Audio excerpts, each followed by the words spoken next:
Hey folks, welcome to Economic Observations. My name is Chris. It's been way too long since my last video.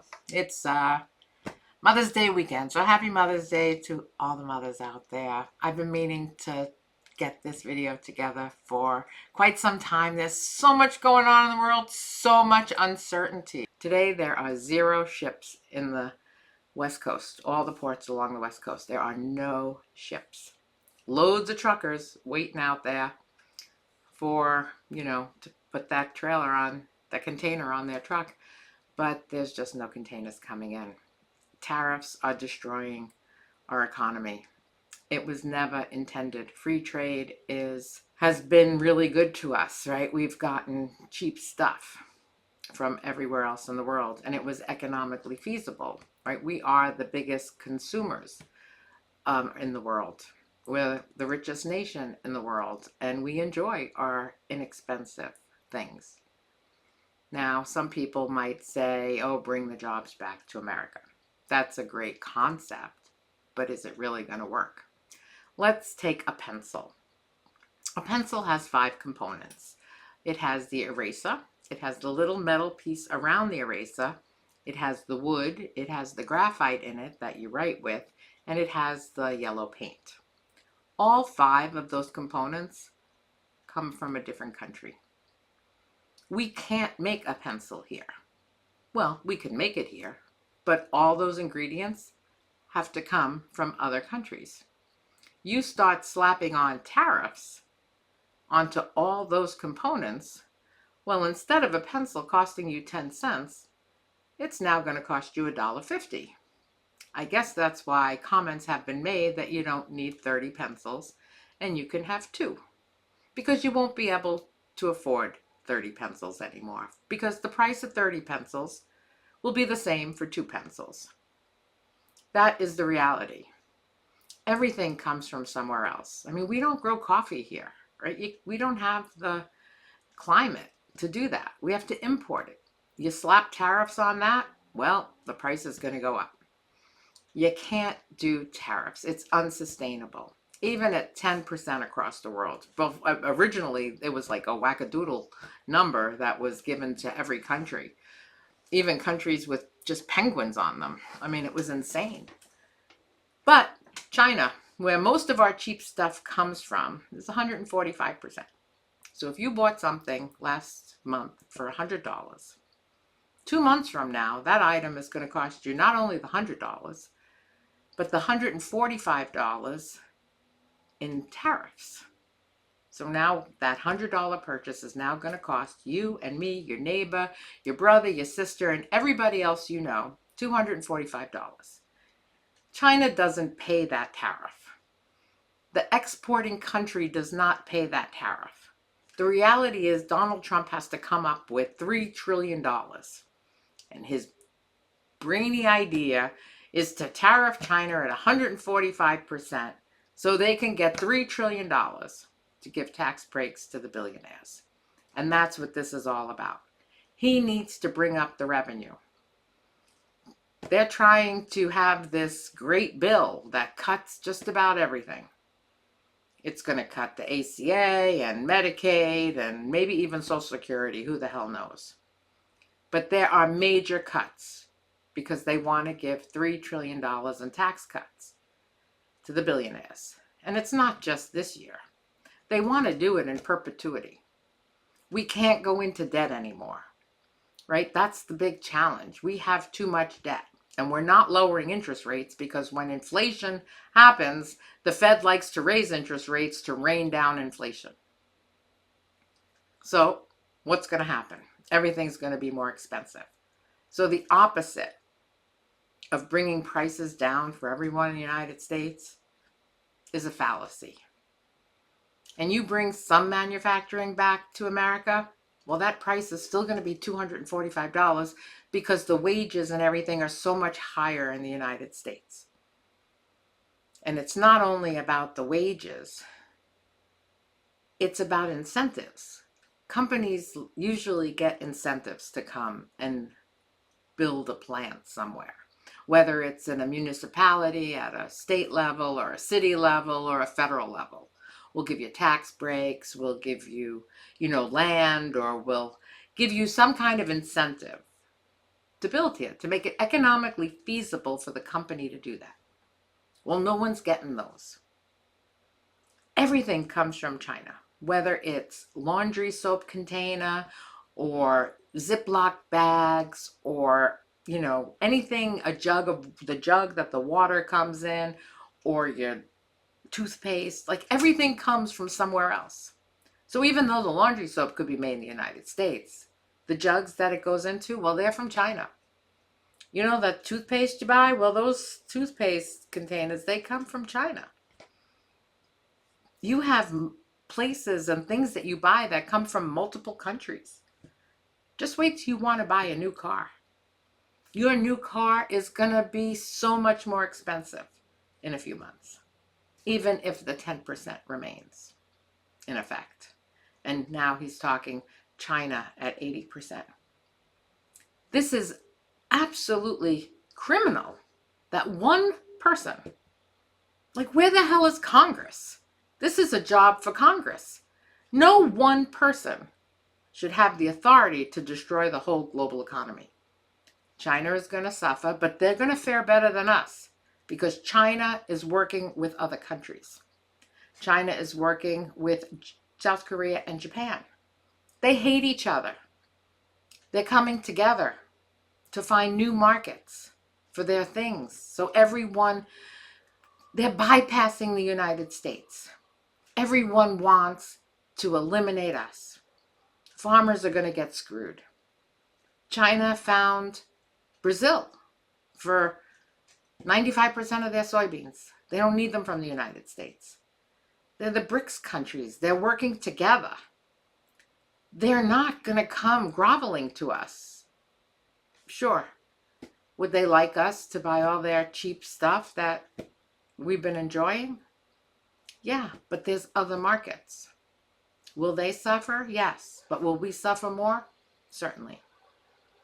Things are not getting cheaper here. Inflation is going to skyrocket. With high inflation becomes high interest rates. You know what that does to our debt? Our debt grows exponentially with higher interest rates. Interest rates are not going to be lowered when high inflation is in. But we also have low unemployment because 1.5 million people already have lost their jobs. And small businesses are going under. They're not ordering. They're saying they have enough for the next 3 or 4 months of inventory, and then it's just not sustainable for them. Who do you think's going to pay the difference? You really think the country that it originates in is going to pay? No, we pay. My biggest concern, we can get the economy back on track. We always have.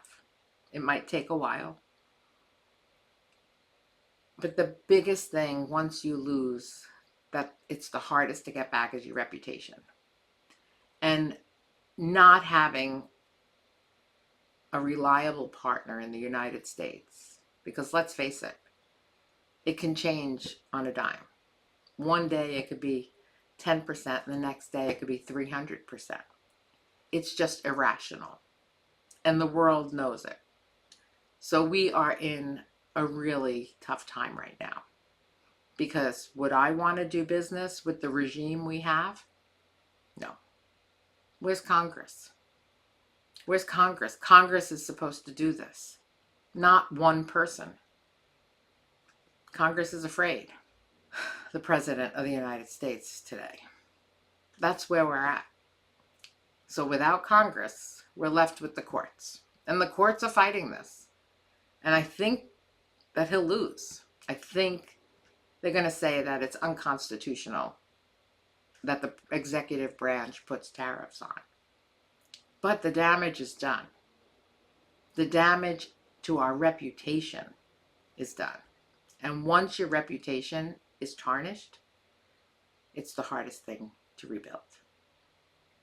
Hang on tight, folks. I think we're in for a real bumpy ride. We'll see in another 2 months. I know they were in Switzerland talking today, but still, even at 80%, it's not sustainable. It's going to hit all of us. Remember, $3 trillion on the back of every American who buys something. Stay well. I'll talk to you soon. I missed you all. Remember, call someone, tell them you love them, be kind, and I'll be on again soon. Take care. Here are some video clips of some small businesses and farmers. You can hear from their own mouths. Now, he's the founder and CEO of Cuts Clothing. It's an online retailer based in Hawthorne, California, and is a Trump supporter. Stephen, thanks so much for joining us. You built this business from the ground up, as you described in your post. Can you tell us about what your store, what Cuts looks like now versus what it looked like before the tariffs went into place? Yeah, the tariffs, we are one of those businesses that use the 3-2-1 loophole, as they say, to import goods from China into Mexico, and we would bring them over the border every day. And when the 145% tariff hit, it caused a lot of stress on our business, where we had to raise prices, and it caused demand to go down a little bit. And I just want to reiterate, I am a Trump supporter, and I believe he's going to figure out how to help us out. But I just want to say that, Cuts represents the small businesses and the American dream, and the 145% tariff really threatens that. You voted for President Trump 3 times, in fact, 2016, 2020, 2024. What do you say to the Trump supporters out there who say, hey, he brought up tariffs all the time in the campaign? I mean, what did you think as a business owner when you heard that? Were you skeptical of it, or did you think they would be more targeted like they were in the first term? How do you respond to that criticism? Us e-commerce retailers, we don't like cheap China goods flooding the market. It creates really hard competition, and that makes it hard for us. So we're happy with Trump cracking down on that. But the thing that I'm trying to reiterate is that the speed of which it's happening is very difficult for businesses to react to.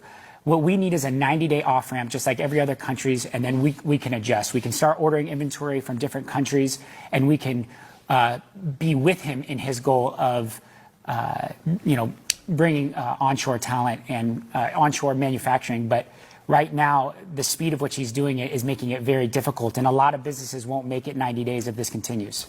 And if I could say anything, if President Trump was listening, is we need more time to accomplish your agenda. Well, he's known to watch cable news. His folks certainly text me when we air something they don't like. Why don't you just give a message to him and maybe he'll see it? What do you want to say to him? President Trump, as a longtime supporter of your mission and to make America great again, I want to be a part of that with you. But e-commerce companies all across the United States, we need more time. Give us a 90-day off-ramp to get off of our China goods and just tell us the plan. If you tell us the plan, we can operate and we can know what to do. The hard part about everything that's happening right now is we're trying to manage our business from day to day, and that's very difficult. And a lot of small businesses, they don't have the cash flow to get through a 90-day negotiation, and it's going to devastate a lot of businesses like Cuts. I'm in a group chat with $1 billion worth of small businesses, and there's several in there that are telling me, hey, Stephen, 30 days or 60 days, we might not be able to make it. There's been too many adjustments to the supply chain that are just being really devastating on our business. 145% is essentially an embargo. And by cutting off our products to be able to sell them, it's going to be really difficult. I have products in China right now produced, ready to ship. They were supposed to get on a boat yesterday and come to America. And I can't ship them because what would have cost me maybe $30,000 with a reasonable tariff now is going to cost me almost $200,000. And I have to have that money when the products get to customs, and I don't have that, nothing close to that. It's not even reasonable. So I have to leave my goods in China until I figure out some other direction. But what that means is when I run out of stock in 2 to 3 months, I no longer have products to sell and no more revenue coming in, which means I can't pay my bills, can't pay my employees, and everything I have, all of my debt. I have my house leveraged. We have 5 employees. My house is leveraged against our loans for our growth into Walmart and Target. I can't pay those bills. I don't even want to think about it. And it's hard to make a decision. We had an idea yesterday after the announcement of, well, maybe we can export to Australia, repackage the products, and then re-import them from there. But because policy changes every 36 hours or so, I don't want to make that decision and make that move only for something else to change in just a couple more days. I'm paralyzed. I can't even make a decision right now. And I'm not the only one. There's thousands of us, small businesses in this exact same position. One of the stated goals of this trade war was to bring more manufacturing back to the United States, have people buy more things from within the United States. Can you do that? I mean, these overnight tariffs just don't even give us a chance to a realistic pathway for us. For me, I would have to create, if I even found a factory in the US willing to do it that had the right machinery, it would take 4 to 6 months to get the tools made to even start production. And that alone would cost me over $200,000. I don't have the time or money to do that in this moment. We don't have any time to make any adjustments. We are very concerned about the current outlook. As a soybean farmer, we are dependent on trade. Right at 50% of the soybeans produced in the United States are exported. China takes more of our soybeans than all other foreign customers combined. So they're a major part of our market, and this trade war is very concerning to us right now. Tell us a little bit more about that impact on you and this trade war with China and how it's already dealing a blow to you and your family business. Well, the ag economy in general is already in a tough spot. The last couple years, prices have declined. Soybeans are down 40% from where they were 3 years ago. Cost of production are higher. Interest rates are higher. The overall farm economy is struggling. And then we add a trade war with our biggest customer, and it's going to result in lower prices. And quite frankly, there's not much room for error right now in the budgets. We're looking at basically losses for the upcoming year if commodity prices don't improve. And it's not just my family, it's farm families all across this country. There's 500,000 farmers that raise soybeans in the United States, and we're all in the same boat. We desperately need to get something rectified quickly with China, our biggest export customer. And we want to encourage the administration to get a proactive trade deal done. Let's get a phase 2 type deal done that's good for us and good for the country as a whole, rectify some of the issues we've had with trade and other issues, and move forward and it be positive instead of building barriers with tariffs. The administration is saying, hang on, be patient. But given what you just laid out, how much patience can you afford right now? Well, Pamela, right now we're planting a crop that looks like it will be produced at a loss. And by fall, when the soybeans are harvested and ready to sell, we're going to need a drastic improvement in our markets, or it's going to get even tougher for farm families all across this country. That trickles down to our rural communities. Our rural communities are a lot of folks across this country, and that impacts small business, that impacts just the whole infrastructure within our communities. It's not just our farm families. We want to keep this nation strong. We're the backbone of America. And I know the president has said he loves farmers, and I believe he does. I think he's trying to do what's right for this country. But we do want to make sure that our voice is heard and that realize that we got to make sure that we survive through these tough times. And we're going to need an improvement in our prices, and that's by having strong demand for the products we produce. We want to have good markets and we want to have opportunities, and that's what we need.